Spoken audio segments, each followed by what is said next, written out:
আজকের ভিডিওতে আমি আপনাদেরকে দেখাবো কিভাবে যে কোনো বাংলা ফন্ট সহজে ডাউনলোড করবেন।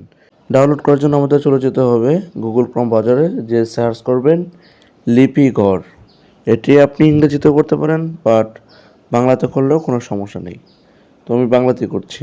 লিপিগড় লিখে সার্চ করে উপরে যে ওয়েবসাইটটি পাবেন সেটিতে ক্লিক করবেন। ক্লিক করার পর আপনাদের সামনে এরকম একটি ইন্টারফেস শো করবে। আপনারা এখন সামনে যে বক্সটি দেখতেছেন, এখানে যে কোনো কিছু লিখলে ঠিক ওই জিনিসগুলোই আপনারা বিভিন্ন ফন্টে কপি করতে পারবেন। তো আমি কিছু একটা লিখে দেখালাম। আর যদি আমরা কোনো কিছু না লিখি, বক্সটি ফাঁকা থাকে, তাহলে দেখাবে আমার সোনার বাংলা। এই লেখাটি প্রত্যেকটা ফন্টে দেখাবে। আপনারা এইভাবে নিচের দিকে স্ক্রল করে আসলে দেখতে পারবেন অসংখ্য ফন্ট এখানে রয়েছে। এরকম 23টা পৃষ্ঠা রয়েছে। আপনাদের যখন এক পৃষ্ঠা দেখা শেষ হবে, যদি না ভালো লাগে তাহলে দেখেন এরো বাটনে ক্লিক করে যেতে পারবেন, বা 2 নম্বর 3 নম্বর এরকম যে কোনো সংখ্যার উপরে চাপ দিলে ওই নম্বরের পেজে আপনাকে নিয়ে যাবে। তো দাঁড়ান, আমি নিচের দিকে যেয়ে অন্য একটি পেজে যেয়ে আপনাদেরকে দেখাচ্ছি।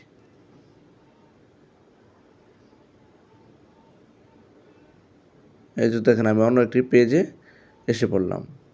এখানেও বিভিন্ন ডিজাইনের ফন্ট রয়েছে। আপনার জাস্ট যেটি ভালো লাগবে সেটি ডাউনলোড করবেন। তো আপনাদের যে ফন্টটি পছন্দ হবে আপনারা জাস্ট তার উপরে ক্লিক করবেন, তার উপরে ডাউনলোডে ক্লিক করবেন। ক্লিক করার পর দেখেন এখানে অনেকটি অপশান আছে। এখানে আপনার বলতেছে এখানে লিখে পরীক্ষা করুন।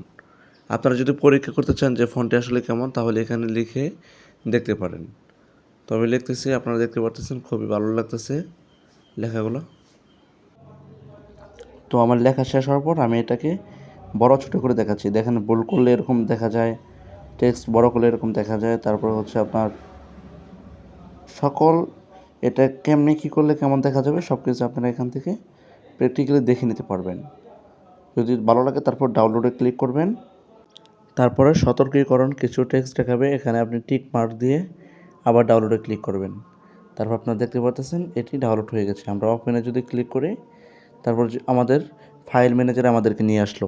এখন এখান থেকে আপনারা যে ফাইলে এই ফন্টটি রাখতে চান সেই ফাইলটি সিলেক্ট করুন। তো আমার ফন্ট নামে একটি ফাইল ছিল, আমি সেখানে ফাইলটি রাখলাম। এখন যে কোনো জায়গায় পিক্সেল ল্যাব বা কোনো ভিডিও এডিটিং অ্যাপে যদি আমি এই ফন্টটি ইউজ করতে চাই, তাহলে যে কোনো একটি টেক্সট লিখে নেব। দেখেন এভাবে এখানে আমি একটি টেক্সট লিখে নেব, যেমন আমার সোনার বাংলা। এখন এটি লিখলে এখানে অটোমেটিক যে ফন্টগুলো থাকে সেগুলোয় লেখাটি আসবে। বাট এটা যদি আমি চেঞ্জ করতে যাই, আমি যে ফন্টটি ডাউনলোড করলাম, তাহলে কীভাবে করব সেটি এখন দেখাচ্ছি।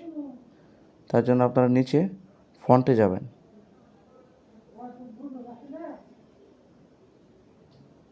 ফন্টে গিয়ে আপনারা দেখেন মাই ফন্টস, এখানে যে প্লাস ফাইলে চাপ দেবেন।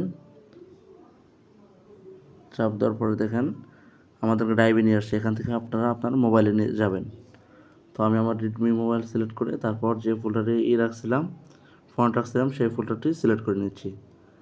সিলেক্ট করে নেওয়ার পর এখন দেখেন আমার ফন্টটি কিন্তু চেঞ্জ হয়ে গেছে। আমি যে ফন্টটি ডাউনলোড করেছি, ফন্টটিও এই লেখাটিও সেই ফন্টে আকার ধারণ করেছে। তো আজকের ভিডিও এই পর্যন্তই। আশা করি ভিডিওটি আপনাদের কাছে ভালো লেগেছে। যদি ভিডিওটি আসলে ভালো লেগে থাকে তাহলে লাইক করতে বলবেন না এবং শেয়ার করে বন্ধুদের মাঝে ছড়িয়ে দেবেন।